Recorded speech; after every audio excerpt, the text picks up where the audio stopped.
Welcome to episode number, I think it is 9. This is the real estate marketing webinar, and today we're talking about all things real estate and how it can apply to your industry. Today we're joined by Dan from Denny Elwell Company in the commercial real estate space, and Kelsey from Remax Precision up in Ankeny, talking about residential real estate. So today we're going to be talking about some different types of ways that the industry is applying to other types of industries with marketing and some of the things you guys are seeing with your respective industries. So we're also joined with George and Mark, partners at Applied Art, and Shannon Quinn, our business development manager. If you are seeing any things that are popping up in the chat, feel free to throw them in there and we will get to them and answer your questions live here and try and help you guys as much as we can. So real quick here, I'm going to stop sharing. Hopefully everybody can see here. But let's just introduce here quick. Dan, if you want to tell the folks a little bit about who you are and what you do, and we can kind of go from there. Yeah, my name is Dan Corron. I work at Denny Elwell Company. We're a commercial real estate full service brokerage. We do property management, landlord acquisitions, dispositions, basically anything that you can name in the commercial world, we dabble in.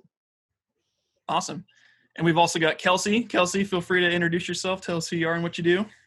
Hi, everyone. Kelsey Russell here. I am at Remax Precision, and my company name is the Cornerstone Collective.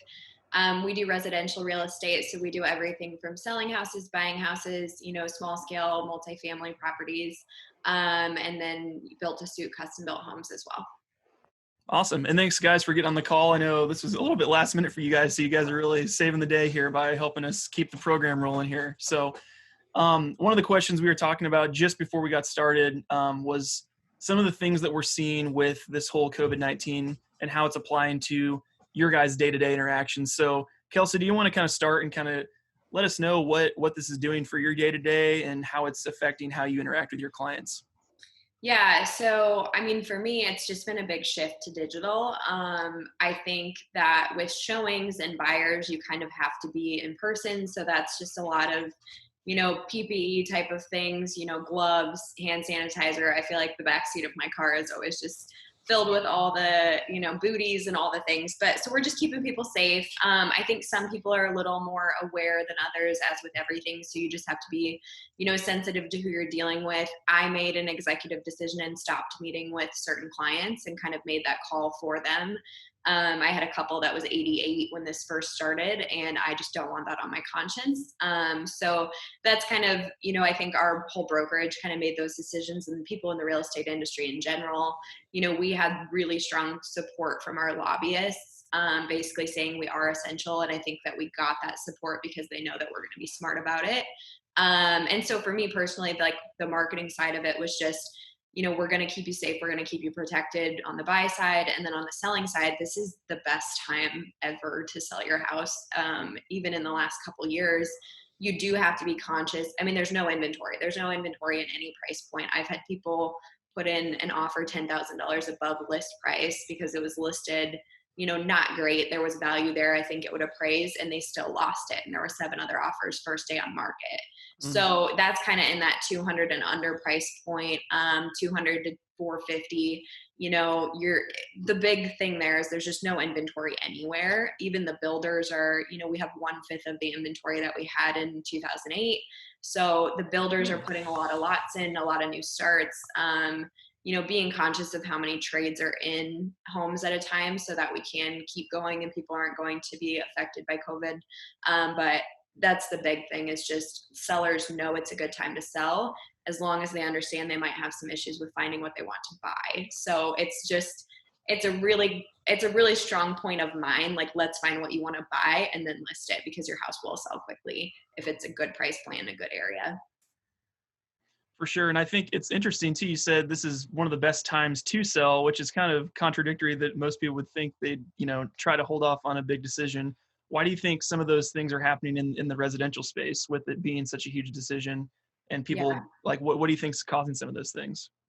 Well, the interest rates have been all over the board. So, but they're steadily low. At the end of the day, you look at, I've had a lot of people ask about, is our economy taking, are all these things happening? Because you see what the markets are doing, and it's like real estate is holding strong. We have 3% appreciation on the residential side on average, and it's a little lower than that. But the thing is, people are paying more than what your market value of your home is, and appraisers are appraising it because there's so many people willing to pay it, and it has that demand. So I feel like, people are willing to sell because they know they're going to get the most they've ever gotten out of their house. And they know that they have the buying power to make up for if they have to pay a little bit more on what they're buying. The rates are the biggest thing. I think the real estate industry as a whole would be really, really, really hurting if we did not have low rates when this started. Sure. Awesome. Dan, how about you on the commercial side? What's been some of the biggest adjustments you guys have had to make since the whole start of the pandemic? Yeah, so definitely technology is one thing that commercial real estate definitely lags a lot behind the residential side in. So adjusting to technology, adapting new processes, wandering through the different things that your webinars have definitely helped others like us navigate. But technology in a organization is usually dictated by your customers and then your salespeople, and in this industry it has been a lot of paper and a lot of face-to-face. So when we saw people not getting on airplanes, that means that your clients aren't coming to you. So in commercial, a lot of people like to go and tour the locations, but we're just not finding that. So how do you effectively show a space to somebody virtually? How do you share a vision that just isn't there or can't be explained in photographs? So adopting some new things is probably one of the biggest keys with commercial real estate. And luckily, I have a background that allows me to do that. So I'm happy to share that expertise with my coworkers, as well as anyone that gives me a call. So I was curious, how do you guys generate leads? And then has that changed with the current environment? I know that I have to pull this statistic up quick because it just baffled me. So online leads have increased over 400% since COVID started in residential. And that's just a general, National Realtor Association statistic. But for me, it's a lot of just my own marketing. I'm a very big fan of just posting one thing a day, showing something related to real estate. I don't think that in residential you have to reinvent the wheel. I think you just have to be top of mind. And in this market, it's a lot of posting everything that's sold, because on the buy side, and I make it a point to say it's a buyer sold property, because people are losing out on so many houses that when they see a realtor that, they're getting their clients the house that they want. That's really powerful in this market. But at the end of the day, for me, it's just being consistent, being top of mind daily, and a very short snippet. I think we all know that people's attention span is very minimal these days. So I think the shorter, the better, and the more consistent, the better. Is that primarily on social media? Yeah, I would say 90% of my leads come directly from social. I probably only have 10% referral business. People come directly to me. Interesting. Mm-hmm. So in commercial, we get most of our leads through the hottest leads that I'll say are our signs. So our signs posted on properties, that's where we receive the hottest leads, the best phone calls, the best emails inquiring about properties. The second form that we get our leads is through a commercial MLS system, where anybody across the country can search for properties, see what they are, see the details. A lot of our customer base for retail, industrial, even office is all dictated about location, statistics, traffic counts, where their clients or their customers or their employees work. So trying to get a pin closest to those people or population centers. So those are the two biggest lead sources for commercial, just based on who's looking. And then I'll tell you that for us, networking out in the community, getting to meet the business leaders, that's one thing that we're missing as a additional lead source. How do you network to your peers and to your customers without that face-to-face component? And earlier you'd mentioned too, a lot of those folks are out of state that are looking at some of these properties. What are some of the actual tactics you guys have had to implement just to showcase properties? Because obviously a really large empty warehouse is really hard to make look really attractive and sexy without seeing the ideas that are behind it. So maybe share a little bit about how you guys are doing that. So I have seen some of our competitors do the Matterport. Is that what it is, Kelsey, on the residential side? So those tours of office buildings that way, but in an industrial building or buildings that really aren't built out yet, or retail centers that just don't have a whole lot of anything, how do you effectively tour that space? How do you show it off? How do you go into a dark building that doesn't even have lights and then convey a message or share a vision? It's pretty hard to do. So getting creative on that in either video, floor plans, and finding a way to get more of those things integrated into your material so that they don't have to come and see the experience. For sure. And Kelsey, have you seen anything differently in residential in terms of people wanting to do home tours virtually? What are some of the ways you guys have had to overcome that? Yeah, I think none of my clients have actually asked for the virtual tours, but on my listings, it's been really helpful to kind of send it and, have that resource. I think at the end of the day, the big sell for sellers is you probably have, 30% of people going through your house because these are the people that are actually really interested, and you kind of weed out, that other 70% that is going to come through and see one thing they're not going to like that they wouldn't have seen in a picture, but a video will show them. And it just kind of helps to filter out those people that wouldn't be interested in the house. And I think that's especially important for just, the nature of the market right now when everyone's working at home. I would say 80% of sellers are working at home, and we're scheduling showings around when they don't have a call or a meeting. So if you can have probably 70% of that go away by having a video as a resource, I feel like that's a really easy sell for my sellers.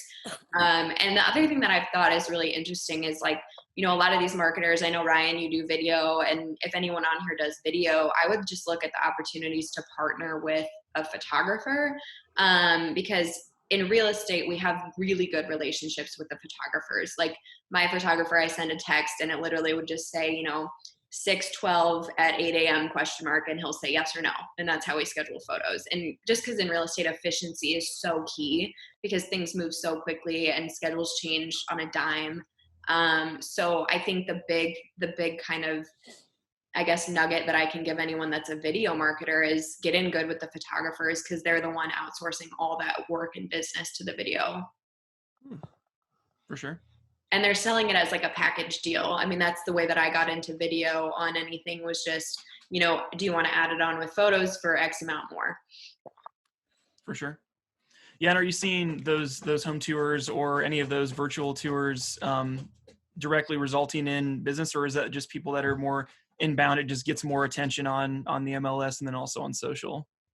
I think that a general home tour is not giving me leads unless it's me talking about the house. I think I actually need to be in the tour. It needs to be a 5-minute tour. That's basically more so a marketing, I would tell my sellers, this is a marketing ploy for me as well to get business, but I'm going to pay more for it. It's going to be more in depth. It's going to be a better quality video and, the whole shebang. And I think everyone knows that, and everyone's going to be willing to allow that for them to have the really great home tour too.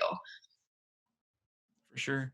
Yeah. And we just had a question come in from one of our live attendees here, and they're asking, what would you say is the biggest takeaway from the real estate industry that marketers can use in other industries going forward? Maybe Dan, you want to start with this one? Ooh, I would say the thing that I do that's probably setting me apart is making sure that I know who my customer is and who those prospects are, who those leads are, and then ultra focusing on them and giving them a personal experience. So it's good to have a video, but what Kelsey was saying is I'm interjecting, I'm telling a story, and kind of personalizing it in a way. In commercial real estate, we don't necessarily have to sell to the heart, but we have to sell to the brain. So being able to know our customers and directly focus on the details that are needing to be shared is vitally important for any industry. Going from sales to anybody else. I used to be a bartender, and I would tell you, I was still a salesman. So true. You get that. Awesome. And then Kelsey, any input on that as well? I would say the biggest thing that I've realized is just, I think sometimes I get very focused on what's the best thing, what do people want to hear, and like really over analyzing that. And at the end of the day, I have used all my marketing based on just like, what questions are people asking me? And the biggest ones are always, what do I need for a down payment? Do I need 20% down as a first time home buyer? Or, when I'm selling my house, what does that process look like when I have a house to sell and I want to buy a house as well? And that's a very like loaded question, but it's stuff that I think we reinvent the wheel and we make up a lot of just extra mumbo jumbo to look fancy. But if you're answering someone's question and solving a problem for them, at the end of the day, I've just given up on having like a marketing strategy. And I get that there should be like some sort of series or flow, but I just have a bank of notes on my computer. And if someone asks a question and I answer it, copy paste, throw it in there, create a series out of that later, because then you're answering, real live questions.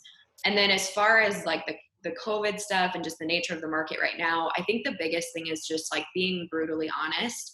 I talked about all the pros of this market and how it's really good for everyone with interest rates and all these things. But then there's topics like mortgage forbearance that come up. And a lot of people don't understand that if your company gives you, 6 months of mortgage forbearance, you might owe 7 months of your mortgage payment at the end. They're thinking you're just skipping that. It's not just being compiled and you owe all 7 months. So I've made, notes to make videos on kind of the scary side of all this and just really educate people. I think the big thing for me is setting new expectations and education, even if it's not, the great things to hear, if it's the scary stuff, because people need to know that if you're buying, it's going to be hard to get the house you want. And if you forego your mortgage, you're going to have to pay a lot in the end, so just making people aware of timelines and all those factors as well. How do your websites come into play, if at all? So our website, we have it integrated into our MLS system that allows people to see the properties that we have listed. That is probably our biggest tool. And then the other thing that we use it for is just a way for them to know who our company is, and bios and ways to connect with the people that we have on staff. Mine's about the same. The Remax website is integrated with the IDX and the MLS. And I think that's the biggest value, is just putting your brand along with what everyone's searching for daily, and just building credibility that way. And then my Cornerstone Collective site also has the IDX login and everything, but it's more so I have a lot of like action plans and systems and things built out where any step of the process, someone goes to a web page on my website just to build. It's basically credibility. I could have all that information in an email, but I think just building the credibility and sending someone to something that's yours. I'm curious, some of these sites like Zillow, do you love them or hate them, or? I think that Zillow is great for gathering quick info. If there's, if you're wanting to see prior photos of a home that just got listed and doesn't have pictures, it's great to see like the layout, and, it might have changed quite a bit if that was from 2012 or something, but it's great to gather quick info. It's very user friendly. I don't mind if a client pulls up something on Zillow. But I do think people need to understand that the algorithms that they use to create values are inaccurate and it lags from the MLS. And I think as long as you let your clients know if it's a way to just kind of gain additional info, great, but take it all with a grain of salt and know that it's delayed and that it's probably not accurate if they're doing, a mortgage calculator or a home valuation or things like that. I know on the commercial side, Dan, you guys deal with, is it Loopnet? Maybe talk a little bit about Loopnet, because I think it's probably a similar situation. Well, so now we are able to use basically one system in the greater Des Moines area. There are some competitors, but they seem to get pushed out of business or shut down by the main person.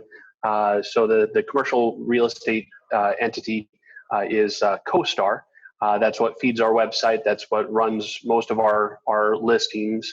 And then Loopnet is a paid service that customers can pay to see some of the stuff that we do, or we can pay to show our listings up there. It isn't as effective. One great tool that is out there for that is that anybody could see your property, but it's an interesting thing. I'll share something that I saw. Loopnet came out and had a email that said, "Hey, those that put videos on their Loopnet have a certain percentage of additional views than a typical other listing." And it was really funny because CoStar does not allow you to load up videos for people to see. So they're in effect saying that their major tool isn't as effective as their lesser little brother. So, I find hypocrisy like that in our Stone Age type system a little bit interesting. So I utilize things like LinkedIn, Facebook, other social media opportunities, YouTube, to get our messages out there, and then bring in some additional information if someone was to Google that address or try to find out more information. Dan, I have a question for you, since this is, marketers on here, because you're talking about this in the videos and things like that and how that's not super common in commercial. I know it's not in residential either. And I'm just thinking I was a marketing major in college as well, and a marketing standpoint, I think that if you try to sell the videos as something that's going to sell the space, like for a house, I don't know that that's necessarily true. I've never sold a house off of a video that someone saw. But I do think that if you sell it to the realtor and you say, hey, this is your way to build credibility in the Des Moines market as a realtor that knows their stuff, I think that's how you sell it, and you kind of sell it as a way for the individual to build credibility, because that's the only reason I've ever used video. And then I do get leads just from people knowing me and trusting me. Correct. That's kind of the strategy that I have on social media as well. It's not to get out the properties. It's not to really highlight some of the stuff. What I use my social media for is to lend credibility to my name, to my business, and why I'm an expert that you might need. For my videos of properties, I do them very, very specific to people. So I will find out what their hot buttons are. I'll find out what their needs are, and I'll ultra focus those things, personalize it, and then give it to them. And I have sold properties and done very well on videos that do that. So in my past, I said that I was a bartender, but I was also a car salesman. Believe that. But I ran the Scion department at Toyota and Scion of Des Moines, which meant that I was trying to figure out how to market to a younger audience. How do you sell a car to a younger audience that its parent company, Toyota, was thought of as the beigest thing on the market? So I have an experience with being the marketing manager, head of the person to sell that brand, and how to do new things. And one of the things that we were allowed to do was kind of play around in the sandbox with a ton of different things with a huge marketing budget and very little accountability on the ROI. Every marketer's dream, right? But I'll tell you, I was also the internet sales manager at Toyota of Des Moines as well. And one of the things that you can't get off of a photo of a car is maybe some of the function and features that would really, put the icing on the cake. So I was able to sell a car because someone said, I don't think it has, I want to go with this other thing because it doesn't have this. And I did a video, shot it out in the parking lot, said, it's got this feature. Tell me what you think. And I got a text message back saying, I'll take it. I also, in that world, I had people playing around with technology, and I think someone had a bet with someone that they couldn't buy a car via text message. And someone started a text message conversation that came from our website. I responded with all the information, and oh, sorry about my camera. Technical difficulties. That's my wife, or my without a hat. So, anyways, I was able to sell a car, except for the signature that was legally bound by the state of Iowa that they needed to do. That's awesome. All on text messages. So it's finding different ways to kind of. Is that your next book, Dan? Marketing by text, sales by text messaging? Maybe it's meeting your customers where they want to be met. I think Kelsey hinted on that. I always think to myself, who am I contacting? And then I do make some assumptions, right off the get-go. One assumption is if they text me, I text them back. I don't call them back. If they call me, I call them back. If that's my last thing on our cell phones, it'll tell you your most recent conversation. So that's the one that you go with. If they emailed you last, you email them back. But it's being able to work in all of those different entities and being comfortable, and then meeting your customer where they want to be met. That's very good. Do either of you think that with the whole COVID thing and the work from home, that's going to change your respective businesses? Does it change how the features that people want in a residence? Does it change the size of commercial property, do you think? We can start with you, Kelsey, if you want. Does what change what they're wanting? Sorry, I missed the very first part of that. So with the COVID work from home, do you think that's going to change what features people are looking for in a home or in a business? Yeah, I think that there's always been a preference for offices and things in a house, but I think it's the first thing to get dropped off a list. I think most people, even in this market, most people want their home. It's kind of like the keeping up with the Joneses thing. Most people want their home they walk in and they think, can I entertain my friends here? Am I going to be proud of the facade? Are people going to drive up to this neighborhood and think we made it? Like, I literally had clients say that the other day, and I thought it was so cute because it's so true. I mean, you're looking at what is the perception people are going to have when they come to your home. Are they going to be entertained? Are they going to have fun?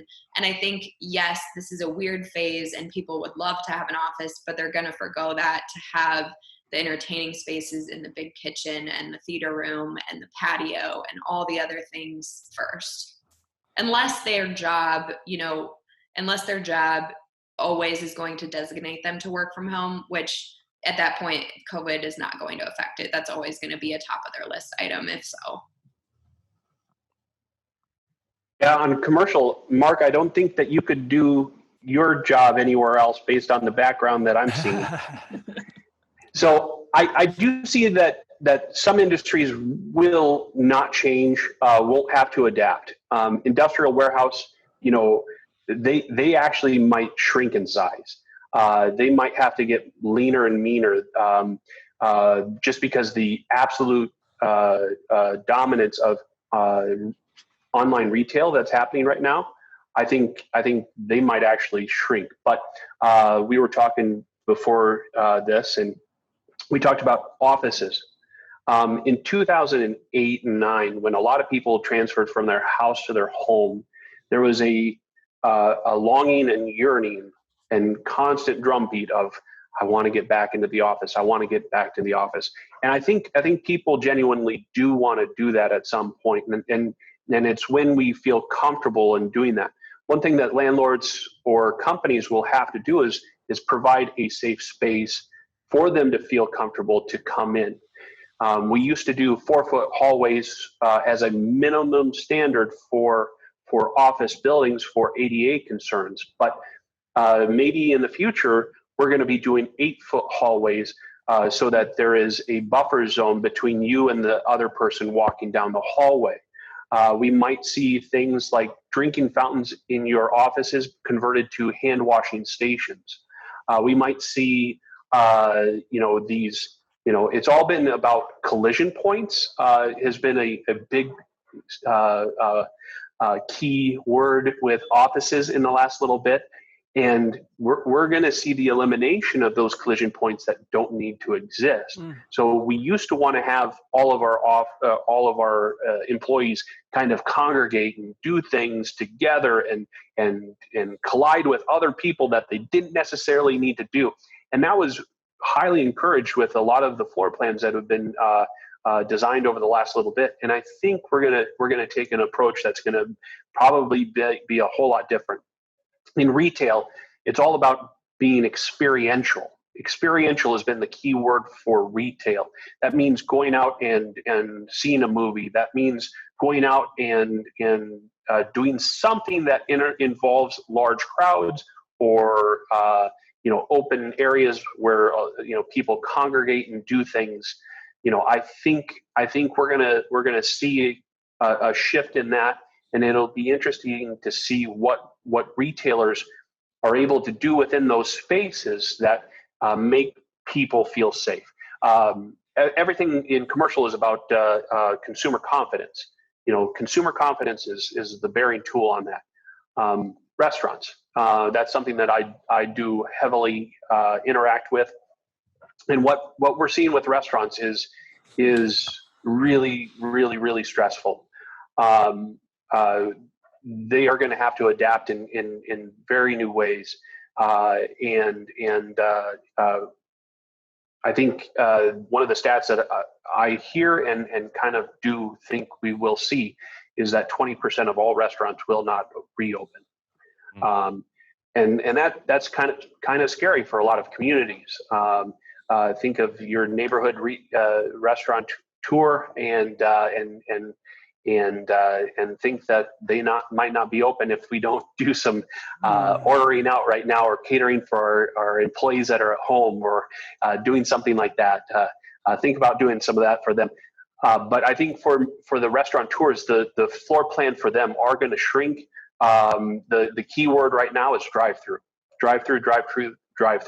drive-up window, online orders, apps to be able to facilitate those orders. Being more effective with that. Pickup counters are great, but drive-throughs are going to be the key word. We've already heard from national restaurants that their quick service is going to be highly dedicated to drive-through only. If you don't have a drive-through, you're not going to be able to do that. So office, retail, industrial, we're going to see some changes. But I think a lot of that is going to be dictated by either the safety of your employees or the safety of your consumers. Wow, interesting. Wow. Yeah, it is. Very interesting. So the challenge for a restaurant with a drive-through is maybe who can create the best drive-through and meal at home experience instead of the in the restaurant experience. Mm-hmm. Yeah, and so I was at a panel in Las Vegas for the biggest real estate convention that was canceled this year. But in one of the panels 2 years ago, the largest restaurateur in the world had just committed to doing takeout orders. Before that, they had never done takeout. So I'm glad that they did that 2 years ago, because now they actually are in a position to be able to do what they did. We've seen major restaurants just close up because there was no way to do what they did, or they didn't feel comfortable. Some chefs don't feel comfortable preparing a meal, putting it in a to-go container, only to have a bad experience when you get home. Dan, I was wondering on that, when you are mentioning these, like I went to parking lots in my head, you know, if we're increasing office space, increasing hallways by doubling them, you know, and what's happening? Are you getting rid of parking spaces in new plans because less people will be staying at a certain place for a certain amount of time? Like, and we could dive into so many different things here, but like, I guess my main question is, what is like the resources or the experts that you're looking to kind of make those decisions, and how long? Because I mean, you're talking about building a building for basically social distancing practices. And I guess I just wonder, like, who's making the call that that's the right decision to be made, and why are they thinking it's going to need to be made for that might be there for 100 years, you know? We've actually already started looking at in the commercial world, and it's a budding factor between what the city requires, because right now it's all driven by what the city states that you need to have. So with a retail building, office building, or industrial building, there's a dedicated amount of parking stalls that need to be there for the use. So that's why you don't see a shopping center that's all restaurants, because you'd have to, you know, almost quadruple your parking stalls to make that happen for city code. But before all this happened, we were already addressing that for what was coming on board, which is the driverless cars. Driverless cars, you know, how do we envision that as a futurist right now to say, will that be a better thing in the future? You know, will they be able to possibly create aerosols within the car that after you get dropped off, an interior spray happens? Voila, man, I should patent that. Is there a patent lawyer on here for me right now? But you know, an interior experience without a driver actually might be a little bit more advantageous, because right now we're thinking of another person being in that car with us. So I actually might err on the side that might be a bigger thing to come faster. Automation is already a keyword for, but I think we might see driverless cars become increased commodity, and then things like parking lots will then decrease because of that. Interesting. I'm curious from a marketing and sales standpoint, what is your biggest challenge? If you would say, you know, this is the biggest pain in the rear that I have, what would that be? I'll start with that, and I'm sorry, but I would say chasing shiny objects. So what is that new chasing shiny object, and then maybe what is the life scale of what that is, and how relevant can it be in the future? You know, I'd love to get into drones, but as we saw in your last webinar, it takes a lot of money, lot of time, lots of stuff. I'm going to pay somebody to do that. So if I need that, I know now that I'm going to pay somebody to do that. Knowing who to pay for those things, and then who not to, another thing. But I would say, you know, we can do things that are cool and shiny, but are they relevant in what we need to do? I would say for me, it's choosing what to digitize and systems. I am at a point in my business where I have too much to handle most days, and that's a really beautiful place to be, and I'm very thankful for it. But I think I just am the person that I'm very I like to micromanage. I like to have my personal touch on everything. And with hiring team members and outsourcing and trying to systematize everything and kind of streamline things, my biggest kind of sticking point is just what is too much to digitize. You know, I could do buyer consultations and have that 1 hour thing recorded and done. And there's some buyers, probably 30% of my buyers, if not 50%, would love that. But I haven't done it because it doesn't feel right to me. You know what I mean? So there's a lot that I need to do to digitize, because I've just gotten to a point where I'm only one person, and you know, you can only train team members to do how you want them to do things so much. So that's mine. Well, it sounds like you both are experimenting. Mm-hmm. For sure. For sure. Yeah, and it looks like we're coming up on time. I had one last question for you guys. If you guys have anything in the chat, feel free to drop it in here. We'll make sure we get it to them before we close out here. But I wanted to kind of close on brand, because I think that's such a powerful thing right now, especially with your guys' industry. Like you said, just being top of mind is super important. But you also have your personal brand, you have your company's brand, and in some cases, if you're working with a real estate company, you have that brand as well. So maybe share a little bit with how you guys are going about building a brand that's top of mind, and something that obviously is a testament to being on the webinar here, because we had to come up with a commercial real estate expert and a residential one, and you guys are somebody that we thought of right away. So that just kind of speaks to your branding. So maybe Dan, do you want to start here and maybe talk about some of those things and how someone can build a brand with also their personal brand and working for a company as well? It was the hat, right? Sure. Actually, it is something intentional that I do, is wear a hat everywhere I go so that people remember me, because it's something that a whole lot of people don't do. Now, I'll share a secret. I don't have much hair because I have 2 daughters, but it saves my head, but it also makes me more memorable out there. I think relevancy is a huge thing that we need to talk about in how do you stay relevant. You know, just being behind the curtains is nice, but if you're relevant, if you're front of mind, people will reach out to you and trust you as an expert if that's what they know you to be. Awesome. I would say for branding for me, I'm very specific about where I share things and kind of segmenting things. I represent a builder.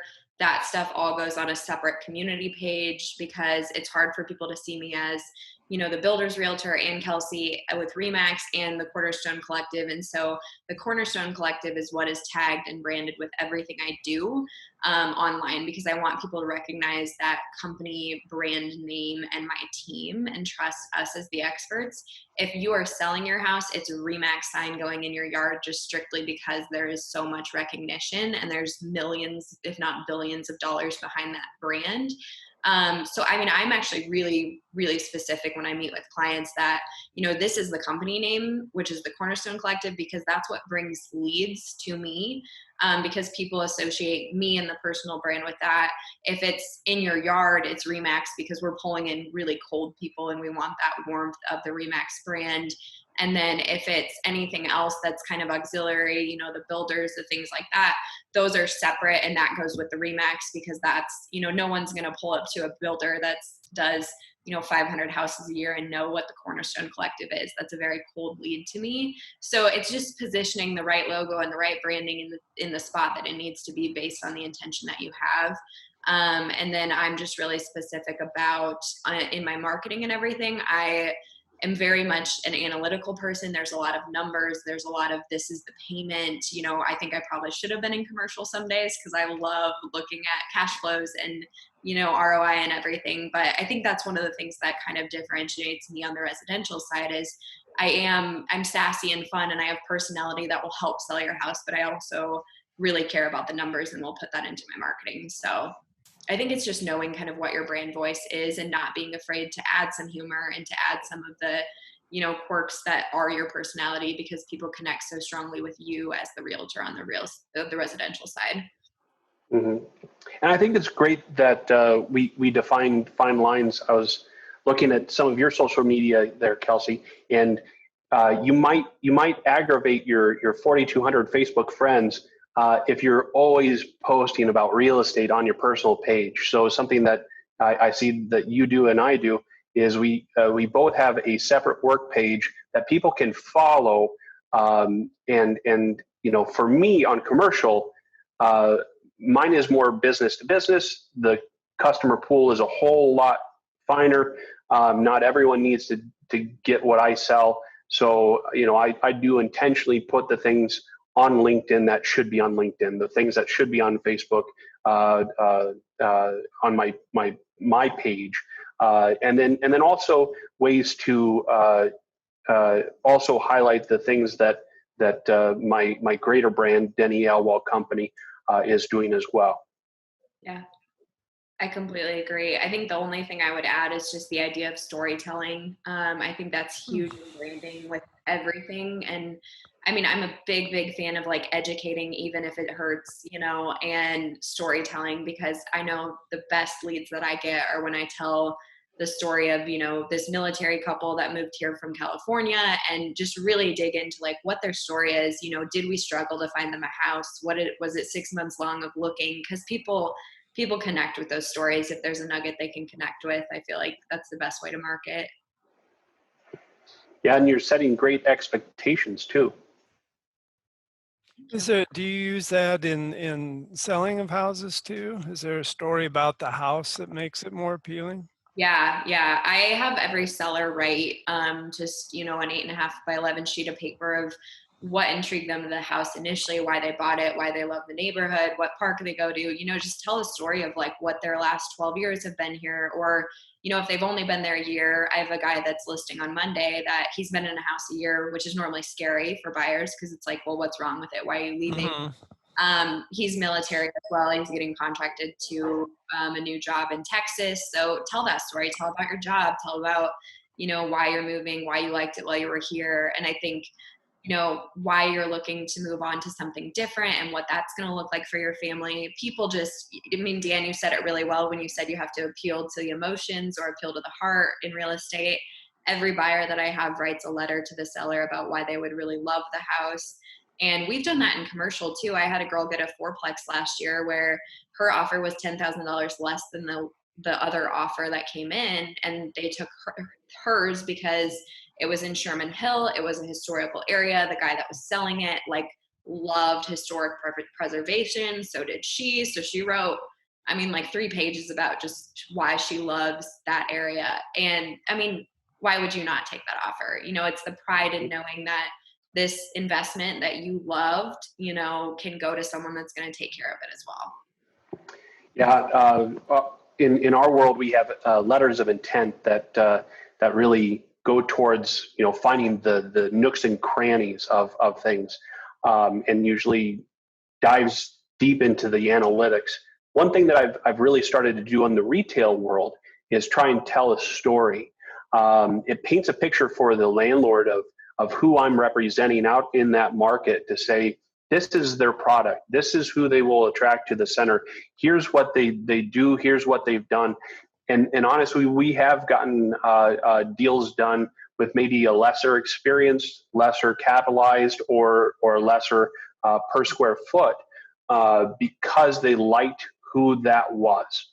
And they liked the brand that I was selling to them. So, yeah, I would reiterate the story is very powerful in a lot of instances. And then also assumptions, quenching assumptions and swatting them down as fast as you can is always beneficial to anyone marketing, because a lot of people will assume the worst or assume the wrong thing rather than ask the right question. Good point. Absolutely. I think it's just knowing your client too, because I also have clients that, I call them, they own a bunch of investment properties and they want to know what's my cap rate, and that's all they care about. And I'm sure, Dan, that's the majority of your clientele is kind of the brain side of things too, but just knowing your client. Yeah. What's the traffic count? No, what's my frontage? Yeah, right. Yeah, excellent. Yeah. So yeah, and answering the questions that they ask. I mean, that's the most powerful. That's the hottest lead. That's the most beneficial thing that you can do. But also framing the story on top of that can always help. That's awesome. Okay, well, I think we're coming up on time here. Like I said, thanks again so much, you guys, for coming on the webinar. It's been super helpful and insightful. And I think there's a lot of things that marketers can take from this conversation and see how they can apply it to be, a better representation of their brand and get in front of the right people when they need to be. So thanks again, guys. Thanks everybody who's attending. Thanks, George, Mark, Shannon, Kelsey, Dan, everybody. Thank you, Kelsey. Thank you, Dan. Thank Have a you. wonderful weekend. Bye. Thanks, guys.